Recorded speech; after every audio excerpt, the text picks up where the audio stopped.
Hi, welcome to Highland Cottage Books. I'm Martha and this is Highland Cottage, and today we're going to talk about two amazing books that I just read. It took me 2 days to read these two books because I could not put them down. So I made coffee and tea, grab a seat on the couch, and let's talk books by Uketsu.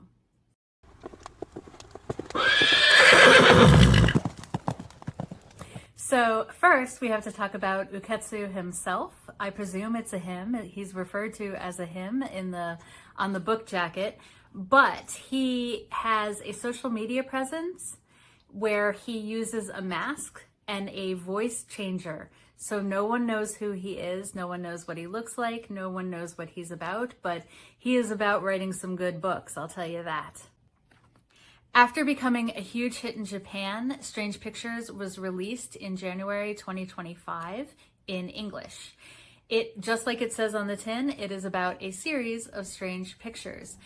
The story, the narrative is of two Japanese college students who are members of the paranormal club, where they like to talk about paranormal activities and conspiracy theories and that sort of thing. The two happen upon a blog that presents a bit of a mystery. So in the blog, it's a man he uses the blog as his daily diary. And he's very excited because his wife, whom he loves very much, is expecting a baby.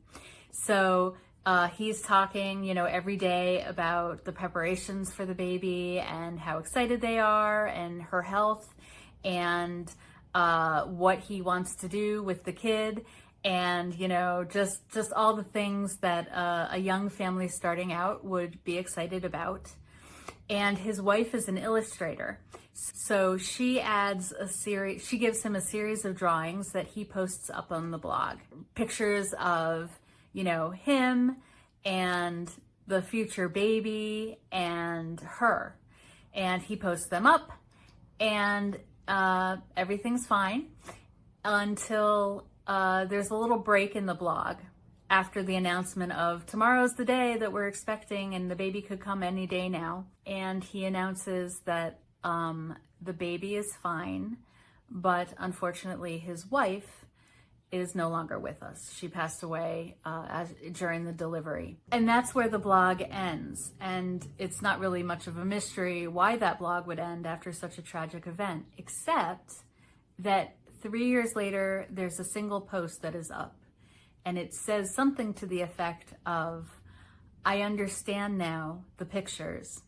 I know what you did. I will never forgive you, but I still love you." So the two students look at the pictures and they try to see what's going on. The pictures are actually pretty innocuous. There's one of an old lady that looks a little questionable, but why that's in there. But the other pictures look totally fine. So what's going on? And that is what Uketsu does. He takes something that looks pretty prosaic and normal, and he looks at the little quirky things in it, or he hides the clues in whatever's a little unusual about them, and he builds an entire story around that. And this is the basis of actually both books, where we see a series of images and we are given the same information that the students have, or whoever's trying to solve the mystery at that moment has. And so we can kind of figure it out along with them. We're not going to. You're not going to be able to figure this out. But it is very satisfying in that way. So throughout the book, there are other pictures as well. Let me just show you. So this is how the book appears. And let me flip through. You can see on several pages, there are pictures. And as they learn new clues, they're kind of notations, the pictures come back again. So you don't always have to flip back a few pages. You can, all the information is kind of updated for you, which is nice. Strange Pictures is actually a collection of 4 novellas, which may or may not be connected. And each novella talks about a mystery that is based on an unusual picture. One of the other novellas is about a child's drawing of him and his mom in front of their apartment building. There's a weird blob at the top of the building where he made a mistake, and the question is, why did he make that mistake? And there's another one that is a picture drawn in a man's last moments of a landscape that is very familiar to him. And the final one is just a picture of a little girl in front of her house with a smile on her face and a bird who is in a tree. Each of the stories behind the pictures, the mysteries behind the pictures, are satisfying and complex. Now, this book is sometimes listed in the horror section. I wouldn't classify this as horror. I would classify it squarely as a mystery, maybe a thriller, but definitely a mystery. Not a cozy mystery, not a feel-good mystery, but definitely just a mystery. Don't be afraid of it. Now, Strange Houses has kind of a similar feel to it. It is the second book in this series. It came out in June. I actually read it first. There is one character, I think, who is in both novels, but they are not sequential. You don't have to read one after the other. And in fact, as I said, I read them in the wrong order and I was not harmed by it one bit. In Strange Houses, a man is contacted by a friend of his who wants to buy a house, and he thinks it's a good house, it's in a good neighborhood, it seems to be the right size for him, but there are a couple unusual things about the house and he kind of wants a second opinion. So he sends the floor plans over to his friend. His friend realizes that he's in a little bit over his head because he's looking at it and he's like, that's weird. So he calls his friend who is an architect, and that is Kurihara, who is actually the person in Strange Pictures, who is able to figure out a lot of the mystery. He's now become an architect. He's so smart. So, what's so strange about this floor plan that's attractively priced in a fabulous neighborhood? And the answer is there is a room in the kitchen that is very, very thin and very, very small. Actually, it's not even a room, it's a space, and it is all walled in. And there's no architectural reason why you would have this kind of empty dead space in there. They call it the mysterious dead space, is what the friend calls it. There's no reason for it. And the architect says, well, you know, maybe they were going to build some storage in there and they decided against it. And maybe, you know, and he comes up with some plausible, completely innocuous reasons why there might be this little thin space. And then he says, but there's another thing weird with the house, and you should notice that. And that is that the child's bedroom upstairs is built in such a way that there are no windows in the bedroom. And it seems to be kind of hidden, so that it's a big bedroom, it has its own bathroom, but it looks almost like they're trying to hide the fact that they have a child.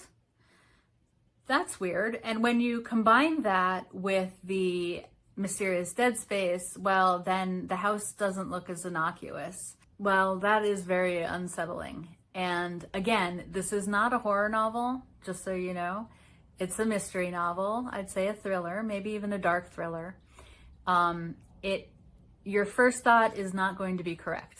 I'm just going to say that right now. There's actually no way you're going to guess what's going on. So it's a different dark thing that's going on, but probably not your first 2 or 3 or 4 or 5 or 6 guesses. It is impossible to guess what's going on. What I loved about this book actually is it reminded me a little bit of a play called After Magritte by Tom Stoppard. And in that novel, there is a woman in a ball gown who is crawling on the floor. There is a man, this is the opening scene, it's almost a tableau. There's a man who is on a chair in front of a light, removing fruit from a basket that's hanging near the light. He is wearing waders and he's got no shirt on. So, and this is in a house. He's wearing waders. And then there's a woman who is lying on an ironing board, and there's butter on her foot. And she has a black sort of swim cap on. And a police officer looks in the window and comes in and barges his way in and has decided that something very, very nefarious is going on. It is a very unusual tableau, and it actually kind of looks like experimental theater, you know, like absurdist theater, like Pinter or Genet or Ionesco. And it's, you know, just like crazy things up on stage that, you know, look like a weird picture. So let's call it art. And that's a little bit of the joke. But actually, everything that you see has a very understandable reason why things are happening. Like, it's very logical what's happening. It's just an absurd, like, the end result is absurd. So in a sense, Strange Houses is like that. There are a series of very weird, unusual events that ended up in a floor plan that has a mysterious dead space in the kitchen and a child's bedroom that is hidden from windows. And the getting from point A to point B involves a lot of letters in between that you weren't expecting to be there. And it's very compelling. So I'm going to tell you that I give both of these 5 stars. I read them immediately. I could not put them down. I highly recommend them. I haven't told you too much. The things that I have told you are on the first few pages, so I have not spoiled anything. You are going to love them. So that's it. 2 books by Uketsu that you can read in 2 days if you're crazy like me and you want to stay up late into the night because, oh my God, what happens next?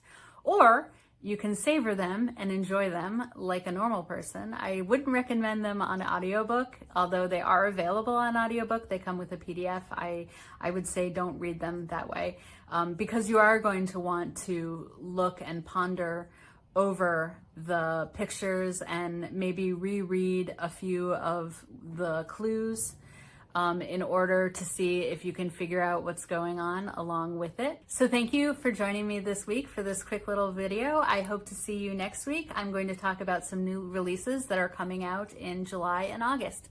Thanks so much. Bye.